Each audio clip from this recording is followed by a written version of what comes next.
한 유대인 여자가 있었습니다. 그가 예수 그리스도를 만났습니다. 예수 그리스도를 영접했습니다. 가족들은 그 여자로 하여금 새로이 얻은 믿음을 버리게 하려고 온갖 노력을 다했습니다.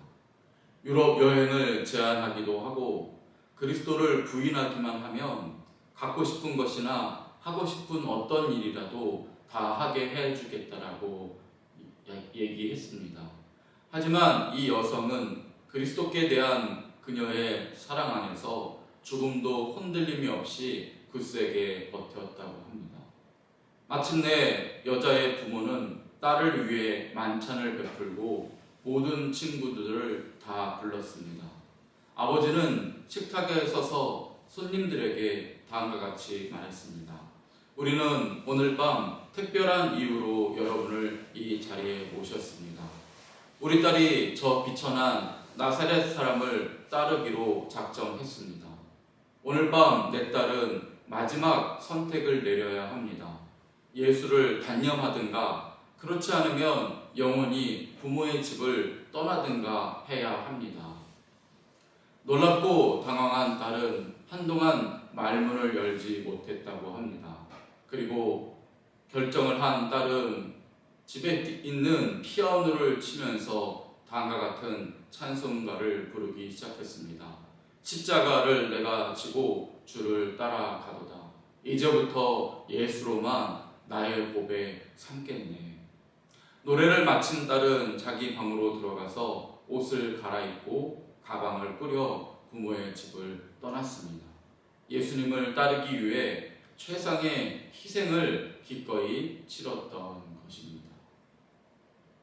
오늘 저는 믿음을 위한 선택에 관해서 말씀을 여러분과 함께 나누고자 합니다. 유대 땅 베들레헴에서 태어나 하나님의 백성으로 살았던 나오미의 가족은 고향에 흉년이 들자 보다 편안한 장소인 모압 땅으로 이사를 갔습니다. 그러한 결정을 내릴 때 고민이 없지는 않았을 것입니다. 하지만 아무리 많은 고민을 했더라도 그릇된 선택을 했다면 그 결과를 누구의 탓으로 돌릴 수는 없습니다. 나오미 가족은 굶더라도 하나님의 백성이라는 정체성을 지키려고 했던 그 소수의 믿음의 사람의 편에 서지 못했습니다.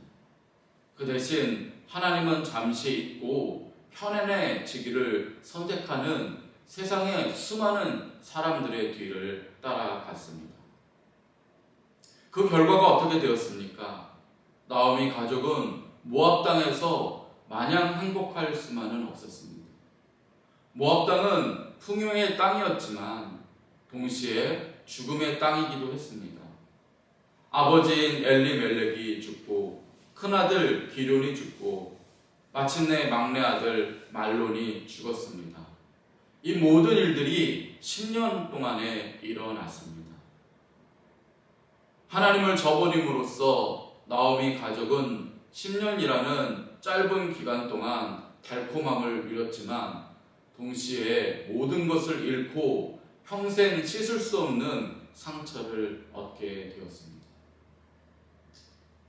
그러나 이러한 불행에도 불구하고 하나님께서 선택한 믿음의 백성은 결국 주님께 돌아오게 되어 있다는 것을 오늘 본문 말씀을 통해서 볼 수가 있습니다. 어느 날 나오미는 고향 땅 베들레헴에 관한 소식을 듣게 됩니다. 그것은 하나의 짤막한 뉴스였을 것입니다. 베들레헴 지방에 흉년이 다 끝나고 이제 다시 먹고 살만해졌다는 그러한 짧은 뉴스였을 것입니다.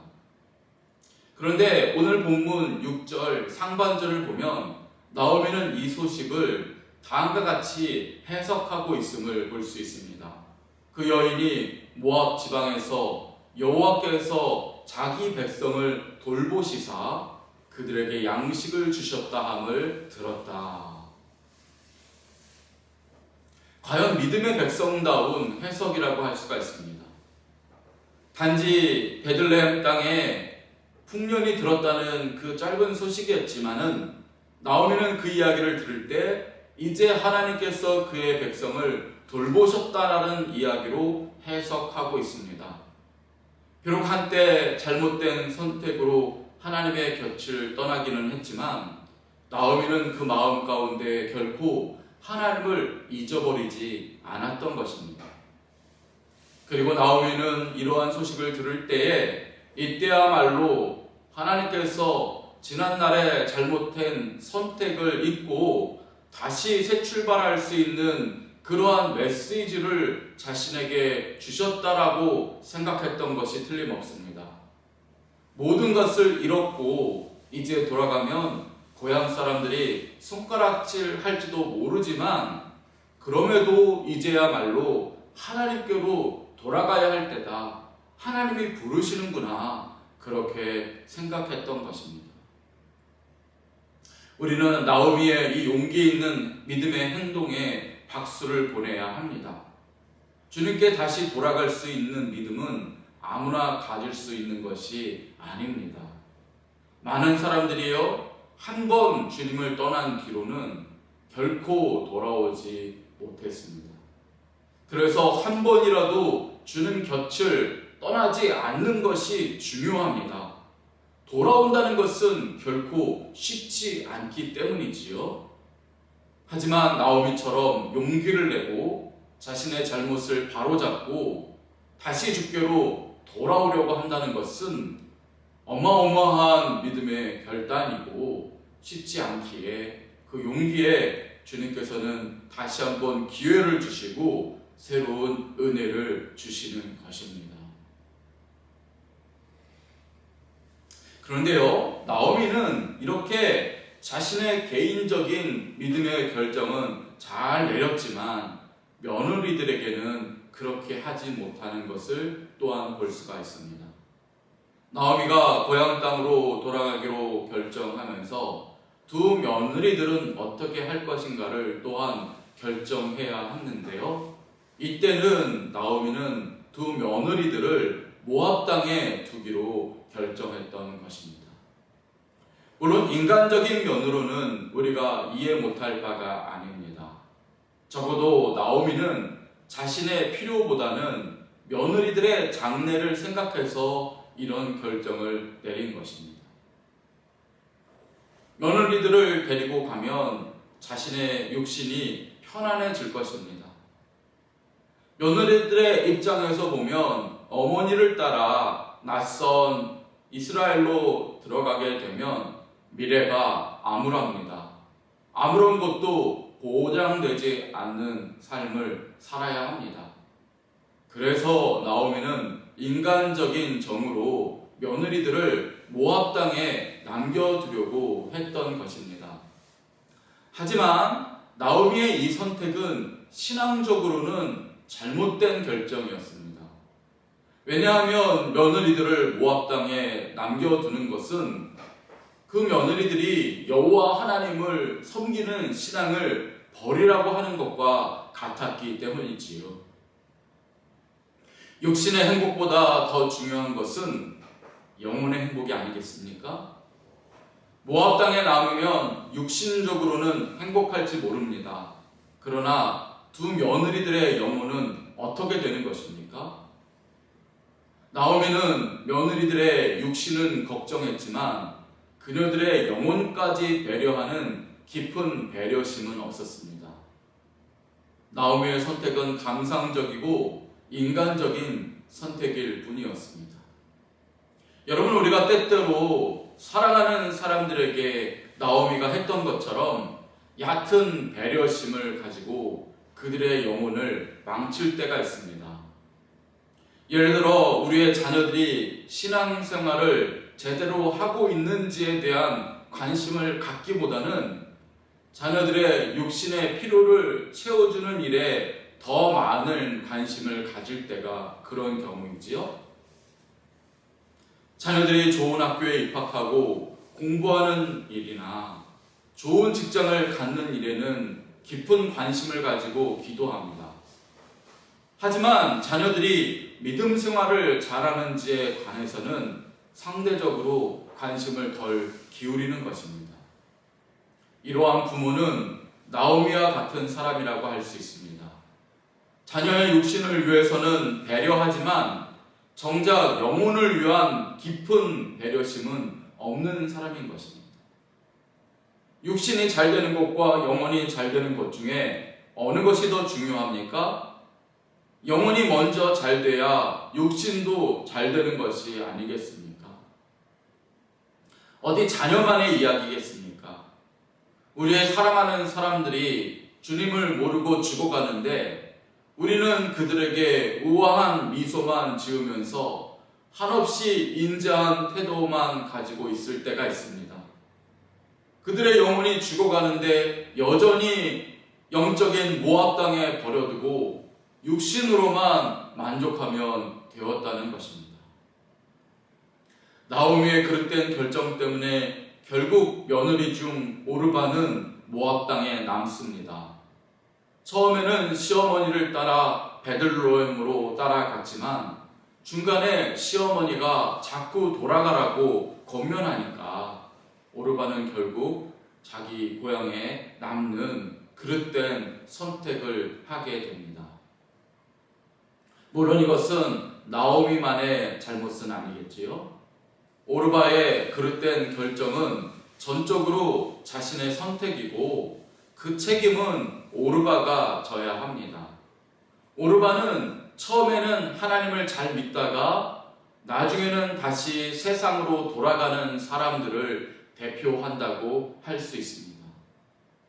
어떤 사람은 그 부모의 신앙을 따라서 교회를 잘 출석하고 어떤 사람은 또 어떤 계기를 통하여서 교회에 출석하고 신앙에 대한 관심도 갖습니다. 하지만 끝까지 가지 못합니다. 중간에 어려운 일이 생기거나 세상에 관심이 생기면 믿음을 포기합니다. 세상에는 이런 사람들이 참 많습니다. 이런 사람은 주님이 말씀하신 밭의 비유 중에서 그 마음이 돌밭이나 가시밭 같은 사람이라고 할 수 있습니다. 처음에는 말씀도 받고 일시적으로는 신앙생활을 하고 열심도 내지만 환난을 받거나 유혹을 받을 때는 신앙을 포기하는 사람입니다. 그는 결국에 가라지라고 할 수 있습니다. 하나님 나라에 들어갈 알곡과 불에 타서 사라질 가라지가 언제 드러납니까? 위기나 유혹이 닥칠 때 드러납니다. 오르바는 결국 가라지였던 것입니다.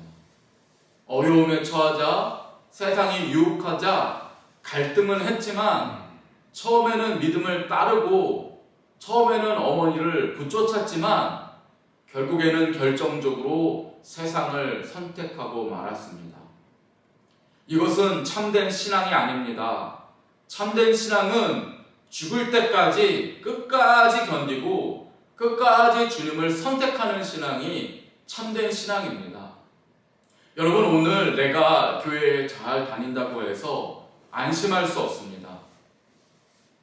주님 부르시는 그날까지 끝까지 믿음을 지키는 것. 우리는 혹시 오르바와 같이 될 수도 있기 때문에 날마다 주님 안에서 죽고 날마다 주님 안에서 다시 살아서 하루에 주시는 믿음을 가지고 승리해야만 하는 것입니다. 그게 믿음이고 그것이 신앙입니다. 오르바와는 달리 룻은 끝까지 믿음을 선택했습니다. 룻이 시어머니를 따라가면 편안한 삶은 기대할 수 없었습니다. 이방 여인이기 때문에 유다 땅에 들어가면 괄시만 받을 것이 뻔했습니다. 게다가 모압은 이스라엘의 원수 나라였습니다. 그러한 모압 여인이었던 롯이 이스라엘 땅에 들어가면 환대를 받기는커녕 모욕을 당하고 박해를 받을 수도 있는 것입니다. 하지만 롯은 이러한 일들을 계산하고 발을 빼기보다는 하나님의 백성으로서 살기 위해서 박해받을 것을, 고난당할 것을 각오하고 지금 시어머니를 따라간 것입니다.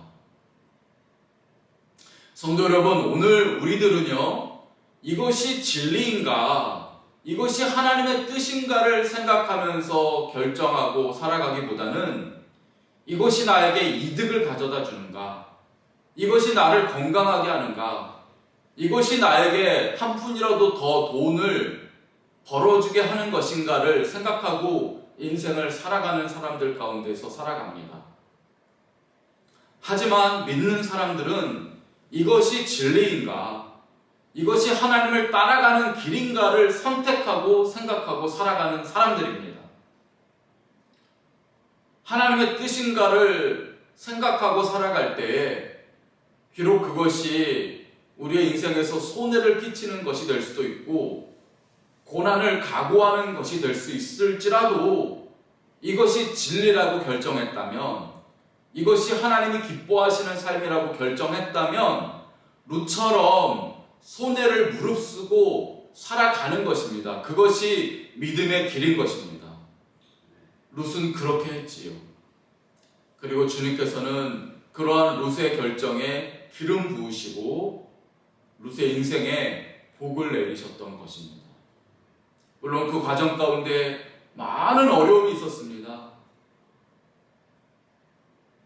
고난이 있었습니다. 하지만 그 끝은 창대하고 위대한 그러한 결과를 낳았던 것입니다. 성도 여러분, 오늘 우리의 삶은 수많은 유혹과 시험이 따릅니다. 그래서 우리에게 늘 믿음의 길일지 아니면 내 육신의 만족을 위한 길일지를 선택하라고 날마다 우리에게 도전합니다. 저는 우리가 믿음의 길만 선택하기를 기도합니다.